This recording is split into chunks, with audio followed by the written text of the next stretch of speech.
Bonsoir à tous, merci de nous être fidèles chaque soir sur Monaco Info. Voici les grands titres que nous développerons dans cette édition. Ces réalisations se retrouvent dans le monde entier, des bâtiments emblématiques qui fascinent. Pour la première fois, l'architecte Jean Nouvel signe un projet à Monaco qui allie patrimoine et modernité. Il a transformé la Villa Belgica, siège de la banque UBS. Il sera notre invité dans ce journal. Dernière ligne droite aux États-Unis où l'issue du scrutin présidentiel est toujours aussi incertaine. Nous retrouverons notre correspondante à New York, Alexandra Pani, qui nous expliquera que tous les regards sont tournés vers les États-Unis où les médias du monde entier ont délocalisé leur plateau. Qui sont les conseils juridiques de Monaco? Quel est leur rôle? Pourquoi, à Monaco, plus qu'ailleurs, ils occupent une place importante? Réponse à toutes ces questions dans ce journal. Robert Boisbouvier, le président de la Chambre des conseils juridiques, sera notre deuxième invité. La Principauté renouvelle son accord de partenariat avec la Fondation Alif qui se bat pour sauver le patrimoine culturel en péril dans les zones de guerre. Et puis hier se déroulait le championnat d'Europe de sushi à Monaco au Niwaki. Nous y étions. Reportage à suivre. Mais pour débuter ce journal, prenons la direction de l'arrière-pays où s'est rendu aujourd'hui le prince Albert II dans la vallée de la Tinée, dans les communes de Mary et de Venançon.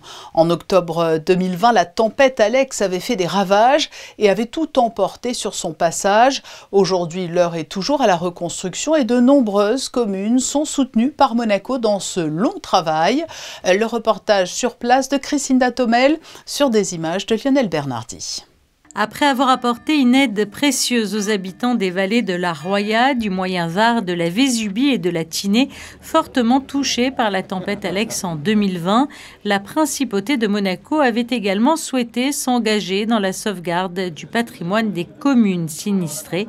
C'est pourquoi en 2021, le gouvernement princier avait signé une convention mobilisant un budget de 3 millions d'euros au bénéfice d'opérations de restauration et de sauvegarde.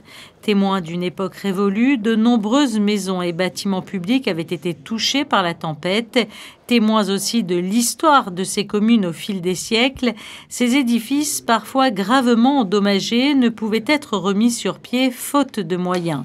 L'église Saint-Pons-à-Marie, une petite commune située dans la vallée de la Tinée, ancien fief des Grimaldi, ne pouvait par exemple assurer à elle seule la restauration de sa façade. Les dons de Monaco ont donc été salvateurs pour le maire de Marie et pour ses habitants.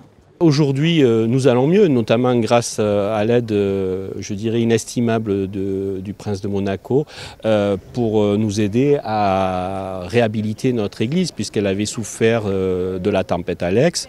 Et également, on est en train de réhabiliter un sentier séculaire, donc la Strada Real, une voie qui relie Nice à Lubaï, qui est historique, c'est l'ancien chemin, donc sur lequel la principauté nous aide pour faire 200 mètres, donc c'est inestimable pour moi. Marie a cette particularité d'avoir fait partie des fiefs des Grimaldi de Boye, qui sont une branche collatérale de la branche princière de Monaco pendant 3 siècles, entre le XIVe et le XVIIe siècle, donc jusqu'au moment où les Grimaldi de Boye sont privés de leur fief par le duc de Savoie parce qu'ils avaient pris une importance trop forte, liée justement aussi à leur lien avec Monaco qui était en pleine émergence d'affirmation de sa souveraineté.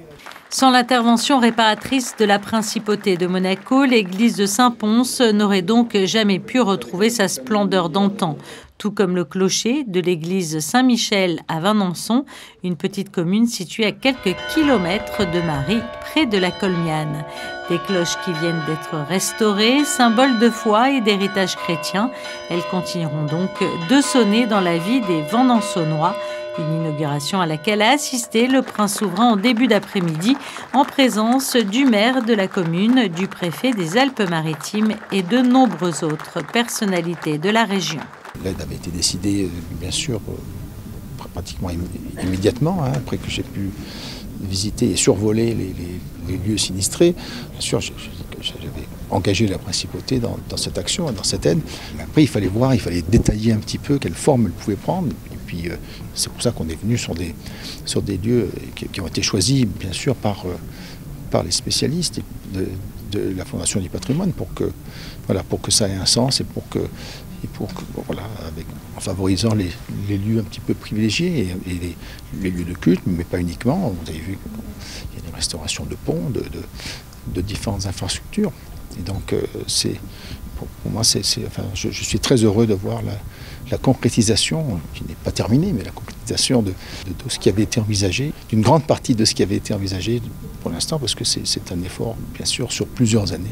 2 opérations donc essentielles pour la vallée de la Tinée, puisque l'inauguration de ces travaux de restauration à la suite des désastres causés par la tempête Alex, l'une des plus dévastatrices de tous les temps, marque un moment significatif dans la vie des communes, car le souvenir de cette tragédie demeure encore ancré dans le cœur de nombreuses familles qui avaient été bouleversées dans leur quotidien. Et surtout, cela nous rappelle l'ardente nécessité des solidarités régionales. La Villa Belgica a pris de la hauteur et s'est transformée. La banque UBS a voulu faire de son siège monégasque, avenue de Grande-Bretagne, un lieu unique. Le bâtiment d'origine, avec son style Belle Époque, compte désormais un dernier étage tout en acier. Ce projet architectural contemporain est signé de l'architecte Jean Nouvel et il est notre invité. Bonsoir. Bonsoir. C'est la fin d'un beau et spectaculaire chantier à Monaco. Il s'est agi de cela, réinventer en quelque sorte la Villa Belgica. Oui, si vous voulez, en tous les cas, c'est se servir de cette ville-là pour la perpétuer et pour la faire grandir, pour lui créer une vie qui sera beaucoup plus longue et qui sera imprévue. Donc c'est un exercice sur le hasard et sur la volonté aussi, sur la fonction, mais aussi sur l'art et sur les sensations. Et c'est qu'est-ce qu'on peut faire ici qui soit le plus aimable de ce qu'on puisse faire pour tout le monde en ce moment. Le challenge était aussi de conserver le caractère historique du bâtiment. Quelle a été votre approche?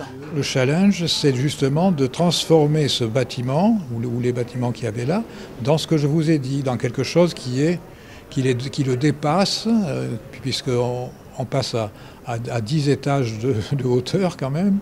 On invente des volumes intérieurs, on invente quelque chose qui n'a rien à voir avec ça. Donc c'est aussi un prétexte. Et ce prétexte est une chance. Et que vous inspire Monaco et son urbanisation? J'imagine que cela ne laisse pas insensible un grand architecte. Je dirais que c'est une des villes de la Méditerranée qui avait un site absolument incroyable et qui s'en est servi. Et qui s'en est servi dans le sens du relief, dans le sens de la matière, du roc, dans le sens des horizons contrastés, dans le sens de... Donc tout ça existe et on se rend compte que maintenant ça s'enrichit aussi par la complexité des bâtiments qui changent eux-mêmes ou qui se construisent les uns après les autres en les prenant en compte. Donc c'est ça qui donne en fait ce qu'on voit ici, c'est-à-dire des ciels, des mers et des espaces qui se créent de façon aléatoire. Et cette façon de se retrouver à la fois dedans et dehors, c'est une ouverture. Vous avez tellement de réalisations emblématiques à travers le monde. Quelle est celle pour laquelle vous avez la plus grande affection? Je ne choisis pas entre ses enfants.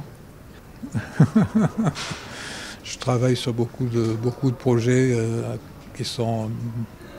dont certains d'ailleurs sont plutôt secrets, mais je ne peux pas parler en 2 minutes de ça. Et est-ce que l'on peut vous demander sur quoi vous planchez actuellement? Sur quoi je travaille? Je travaille sur l'opéra de Shenzhen, par exemple, qui s'appelle La Lumière de la mer, ou Les Lumières de la mer, et qui est face à Hong Kong,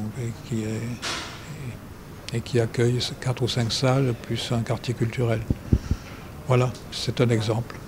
Merci Jean Nouvel d'avoir été notre invité alors que vient d'être inaugurée la Villa Belgica, entièrement repensée boulevard de Grande-Bretagne. Aux États-Unis, les plus grandes villes ont dans leur panorama urbain des réalisations de Jean Nouvel. Les États-Unis vers lesquels tous les regards sont tournés aujourd'hui. Près de 240 millions d'Américains sont appelés aux urnes. Nous vous en parlons de ces élections depuis plusieurs mois avec notre correspondante aux États-Unis, Alexandra Pani. Mais nous ne sommes pas les seuls à nous y intéresser et loin de là, Alexandra. Bonsoir. Bonsoir à vous. Effectivement, impossible de passer à côté du duo Trump-Harris. Il fait la une des médias internationaux depuis plusieurs mois. Mais alors pourquoi ces élections américaines intéressent autant la planète entière? Nous avons posé la question à Alban Mikosi de France Télévisions. Il propose depuis la rentrée l'émission L'heure américaine et est venu à New York avec son équipe pour suivre la dernière ligne droite. On l'écoute à ce sujet. Tous les 4 ans, c'est le même refrain. Des milliers de journalistes internationaux débarquent aux États-Unis pour couvrir une élection qui fascine la planète entière. Les chaînes de télévision leur accordent des centaines d'heures d'antenne et la presse écrite en fait les gros titres. Et si nous nous intéressons autant à ces élections, c'est avant tout car son futur président a un poids considérable sur l'échiquier mondial. Les États-Unis sont aujourd'hui pas seulement le gendarme du monde, mais aussi ils sont le premier partenaire économique de bien des pays, de la France évidemment, mais de beaucoup de pays à travers l'Europe. Et ce qui se passe aux États-Unis va profondément toucher les autres pays, que ce soit Donald Trump ou Kamala Harris qui soit élu. On va se méfier énormément des sondages. Les sondages en plus sont dans la marge d'erreur maintenant, nous disent clairement qu'entre Kamala Harris et Donald Trump, de toute façon à la fin la partie sera serrée. Partie serrée qui aura de véritables répercussions sur les Américains, mais aussi le reste du monde. Les États-Unis sont un acteur clé au sein de nombreuses institutions internationales comme les Nations Unies. L'économie mondiale et les conflits actuels seront certainement impactés par ces résultats. Autre source d'inquiétude qui plane autour de ces élections, la relation entre Donald Trump et les médias et sa capacité à nier la vérité. C'est exactement ce qu'il dit sur le résultat des élections. En gros, les élections, elles sont soit honnêtes et c'est lui qui gagne, soit il ne gagne pas et c'est que les élections ne sont pas honnêtes. Donc c'est la pensée de Donald Trump. Et sur tous les faits, il agit de la même manière. Si le fait va dans son sens, c'est un fait. Si le fait ne va pas dans son sens, il invente un fait alternatif. Et le travail des journalistes est d'autant plus critiqué pour lui. Les journalistes sont là pour donner des faits, même lorsque les faits ne vont pas dans le sens de ce qu'il espère. Le verdict de ces élections est attendu à partir de demain, mais les résultats définitifs ne se feront connaître sûrement que d'ici quelques jours, comme les années précédentes. Alors, Trump ou Kamala, nul ne peut le prédire à ce stade, mais nous sommes allés vous demander si vous aviez dû choisir lequel des 2 candidats aurait recueilli votre vote. Alors vous allez le voir, il y a beaucoup de touristes de passage à Monaco, mais tous ont une idée plutôt bien arrêtée. Nous les écoutons. J'ai rarement été partisan des extrémistes, qui plus est des gens qui ont un casier judiciaire et qui ont l'affront de vouloir se représenter en étant éventuellement un exemple pour le peuple, quel qu'il soit, français, américain, anglais ou allemand. Donc effectivement, je serais plutôt pro-Kamala Harris, quand bien même elle a un héritage lourd qui est celui de Biden, qui a effectivement un sujet délicat, qui est le sujet des classes moyennes américaines, où il n'a pas été trop favorable. Donc voilà, mon camp est choisi. Elle est plus dans le soft du langage, parce que lui, bon, il est ordurier quand même. Hein. Puis elle est démocrate quand même. Penso che Trump sia più vicino verso le mie idee di pensare, okay? Verso la mia idea e il mio modo di vedere le cose, okay? E in confronto a Kamala Harris penso che sia più deciso e più pronto ad affrontare i problemi per l'America, okay? Problemi dell'immigrazione e quant'altro, e quindi per questo penso che sia più adatto per andare a essere eletto come presidente in America. C'est la régression totale, quoi. On va vers le sens de la xénophobie, du populisme, de tout ce qui est négatif. C'est même impensable que la moitié des États-Unis puissent voter pour quelqu'un qui a essayé de faire rentrer la population dans le Congrès et tout ça, mais j'arrive pas à croire. Mais c'est mondial en fait, c'est mondial. Les gens, ils ont perdu le bon sens en fait. Voilà. Et qu'il y a à nouveau la possibilité de se représenter. I guess they both stand for different ideals, and yeah, I always sit on the fence. I wouldn't vote for Trump, put it that way. Why? I just don't like his style. I don't like his politics. I don't like the way he lives his life. I mean, anybody else would be in jail if they'd done what he's done.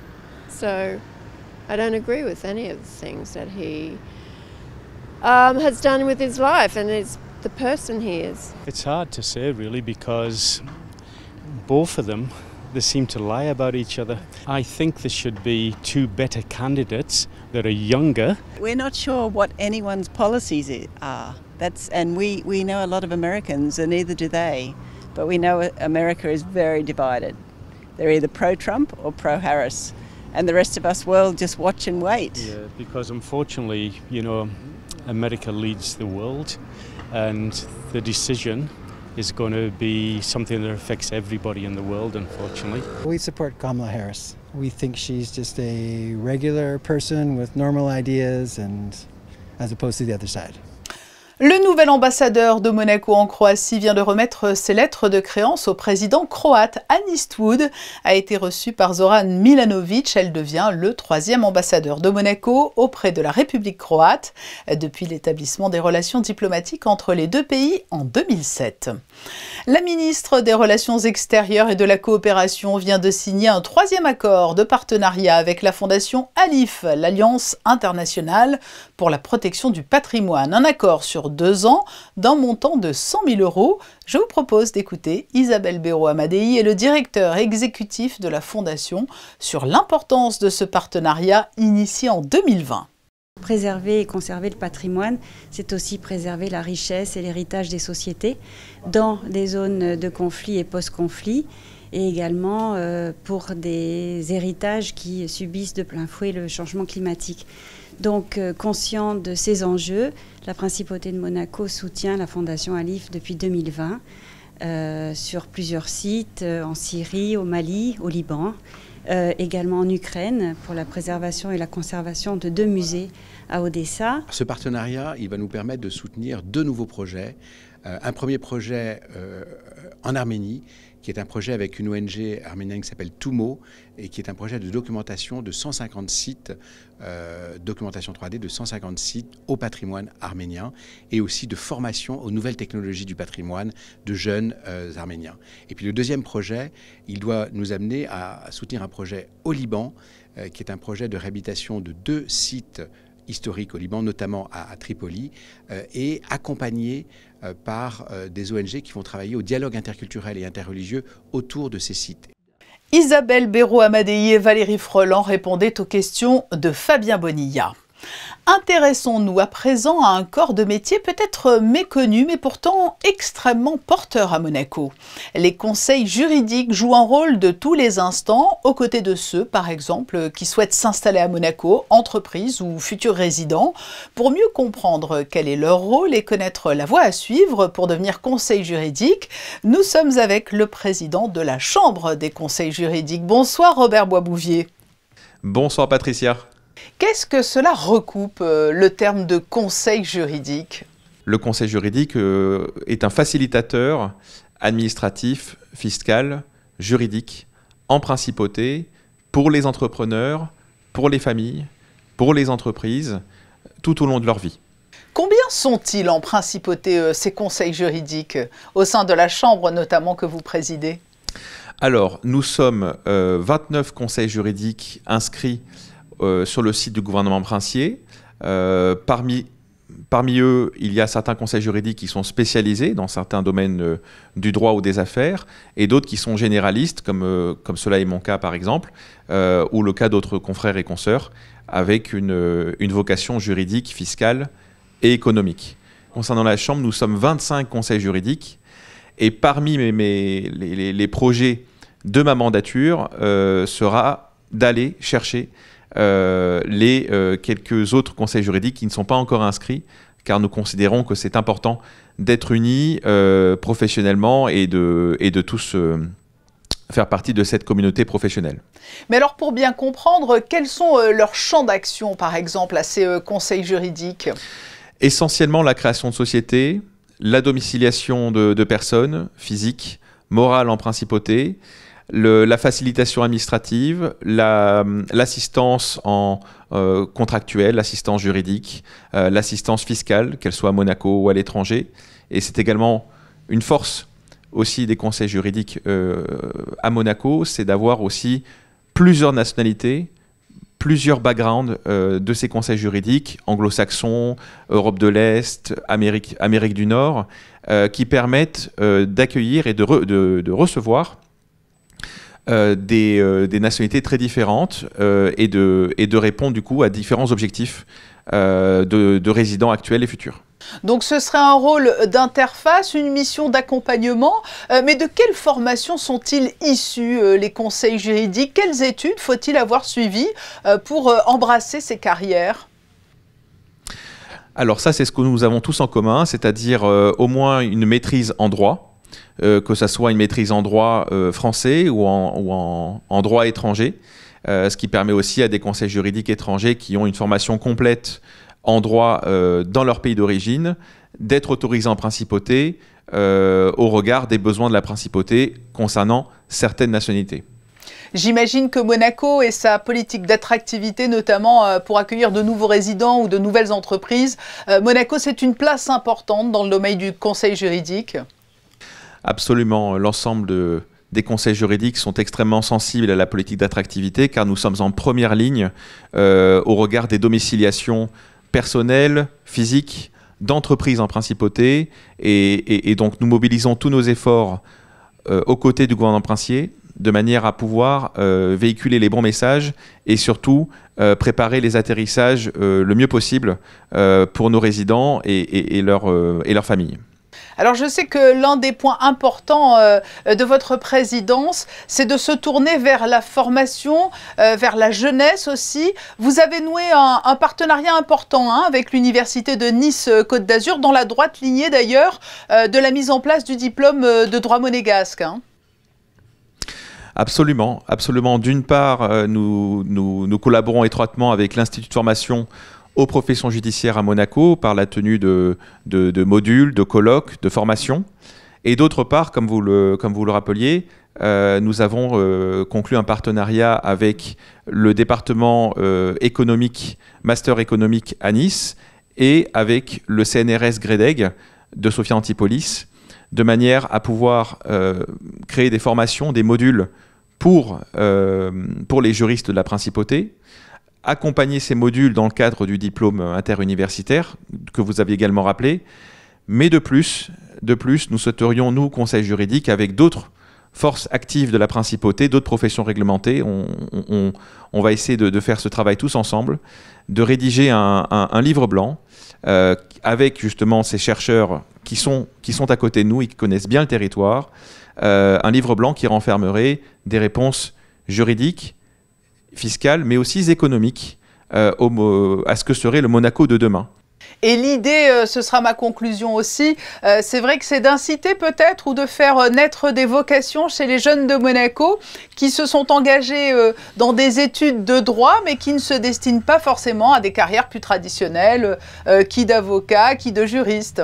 Il y a différents métiers, allant de huissier de justice, greffier, avocat, magistrat, mais aussi le métier de conseil juridique. Le métier de conseil juridique est un métier qui n'est pas assez connu, qui n'est pas un métier dit du judiciaire. Nous dépendons de l'exécutif et non pas du judiciaire.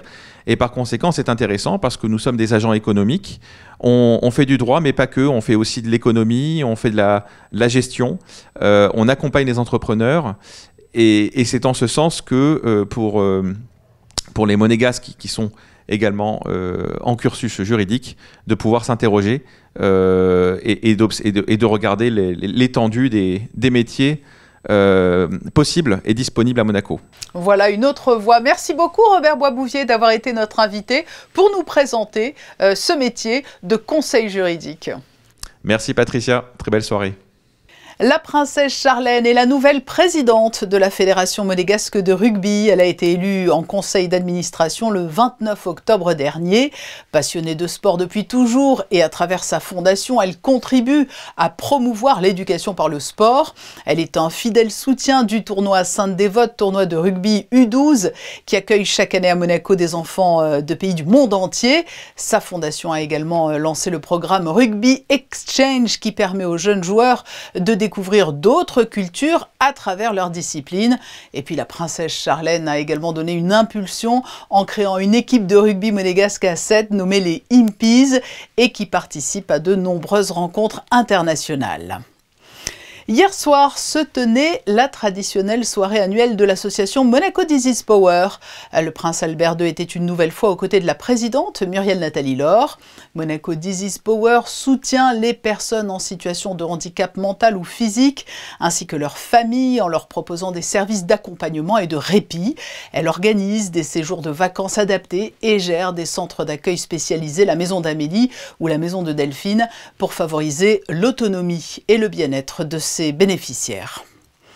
Nous avions suivi il y a quelques semaines le concours national de pâté-croûte dont le vainqueur ira en finale des championnats du monde à Lyon en décembre. Et bien hier a eu lieu, toujours à Monaco, une autre compétition culinaire, le championnat d'Europe de sushi. Fabien Bonilla et Camille Caloni y ont assisté.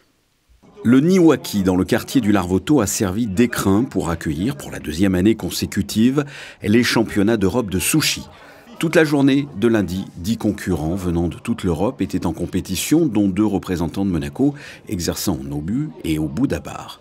Ce championnat d'Europe est organisé par l'entreprise Sushi Robots et le restaurant Le Niwaki. On est plutôt impressionné d'année en année finalement. Bon, ici c'est la deuxième édition, mais on est aussi organisateur du championnat de France. Et on voit que le niveau monte d'année en année, ce qui fait aussi vraiment plaisir. Vous pouvez être le meilleur sushiman du monde et des fois ne pas être vu. Quand vous devenez champion national, champion européen, champion du monde, toutes les portes vous sont ouvertes et votre carrière elle explose. Ces 10 chefs spécialisés dans la gastronomie japonaise ont été scrutés avec la plus grande attention par 9 membres du jury, dont l'ancien champion d'Europe et vice-champion du monde.